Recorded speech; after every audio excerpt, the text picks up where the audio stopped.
Could we ask about your team news ahead of the game at Sunderland, please? We have lost, as you know, Thomas Rosicky during the game for Czechia against Italy, and everybody else should be available for Sunderland. Going back to Ozil then, is there a possibility he could start? Would you feel concerned about starting him in a game straight away in the Premier League? I haven't decided yet, but there is a possibility, yes, that he starts. And just finally from me, a quick word on Sunderland. They've had a sticky start, but you know it's going to be tough up there. Premier League is Premier League. It's back to what we know about it, and if you look at the start of the season, you prepare yourself with the history of last season and how the new season has started. You know that everywhere you need to be at your best. It's always tricky after the national team games to get the same focus back very quickly. And the job will be, of course, to get everybody to recover physically, mentally, because some players had disappointments, and to get them focused again on the club results. Arsene, just to follow up on the fitness front, are Theo and Jack Wilshere fully fit? Yes. They didn't pick up any knocks in for They had knocks. We had them. They had a light session today, but they will be available. Fantastic.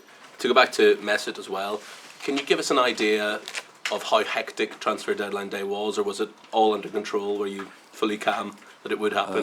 To say that it was all under control is a bit exaggerated, because not a lot was under control.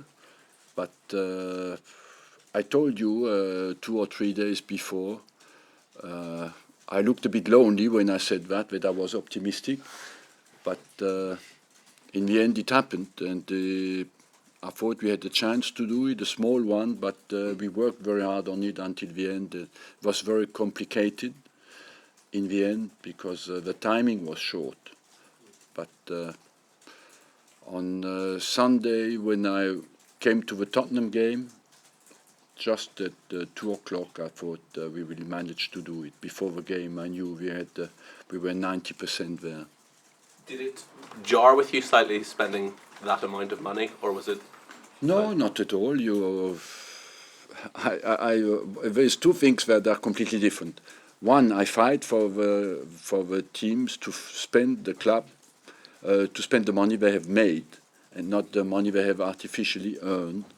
And once they have made that money, I'm happy to spend it, you know. But as you know as well, what is very important for us is to find world-class players, and there are not plenty around. Having said that, Arsene, how surprised were you then that he became available? I think there's a genuine surprise that Madrid actually let him go.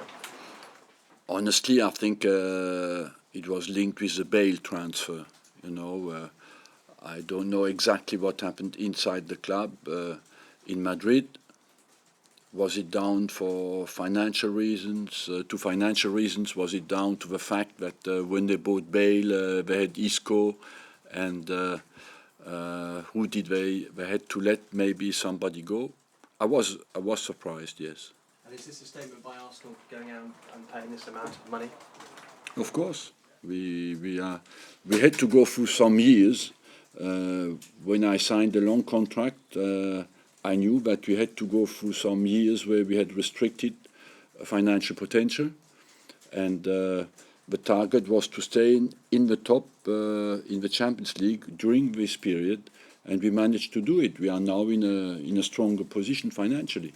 And where will you play him? Just behind the striker? His best position, yes, is behind the strikers or the striker. Talking about that, are you disappointed you couldn't get another striker in before the end of the window? Disappointed, no, but we were open to bring one more player in, yes, or even 2. Can I just one about Paolo Di Canio? What do you make of him as a manager, as an individual? As an individual, I don't know him well enough to make any assessment. As a player, for me, he was a fantastic football player. And as a manager, he's at the start of his career, and a club like Sunderland is, of course, is very important for him. So the start of your career is very important, and I think he has the passion and the quality to be successful. Arsene, club has spent a lot of money now. Arsenal season ticket holders spend a lot of money. Is this where we're seeing the value for money that's going to come back through from that? You know, the best thing is to spend the money in a very efficient way. That means to strengthen the team and to spend the money you can afford to spend. If you manage the two together, it's good. And I'm confident that with Ozil we have done that.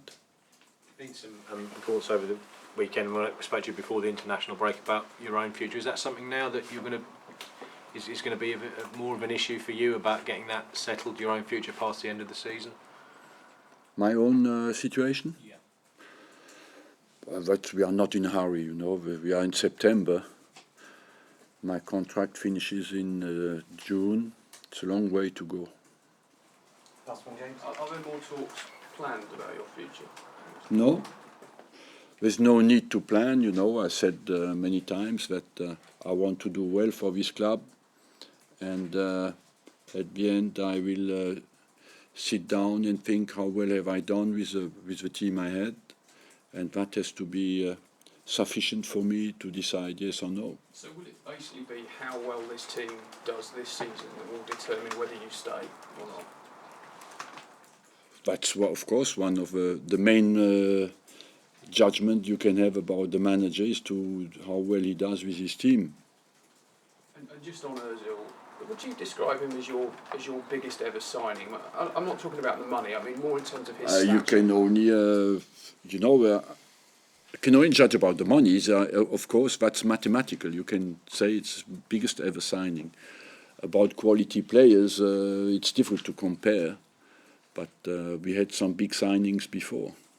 When you think of like Bergkamp, for example, he obviously had a couple of bad years in Italy. Thierry, you made him the player he was, really. I mean, Ozil's coming here as a sort of bona fide superstar, really. Yeah, he's. I believe he's at a good age. You know, he's 24, 25 in October. He's already a great player, as you say, and there's room now between 25 and 30 to become a dominant player and to get a step up even from that, because there are many good players from very, very good to great. That's the step you make usually between 25 and 30, and that's down to going to the right club at the right moment, having the mental dedication. That makes a difference between 25 and 30. That's the major difference now.